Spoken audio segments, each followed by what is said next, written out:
یہ تو آپ اپنے آپ سے پوچھیں نا، کوئی بندہ اگر گستاخی کرتا ہے تو وہ کیا کہے گا جی میں نے توبہ کر لی، توبہ ہو جائے گی.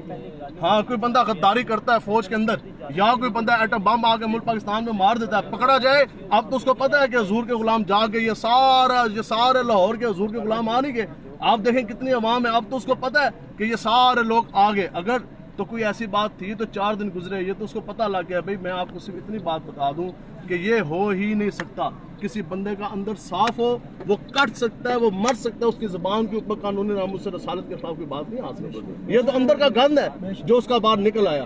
تو انشاءاللہ اس کے خلاف بھرپور کارروائی ہوگی، اور اگر پولیس نے کارروائی نہ کی تو جو ہمارا اعلان ہے جس لیے یہ بندے آئے ہیں، اس کتے کو گھر کے اندر جا کے میں کتوں کی طرح گھسیٹ کے لے کے آؤں گا تھانے میں. لیکن یہ نہیں ہو سکتا کوئی بندہ بکواس کرے آدھی گلی سے نکل جائے. اس سے کیا خاک ہو جائے اور دف جل کر ہم تو رضا، جس وقت دم میں دم ہے حضور کی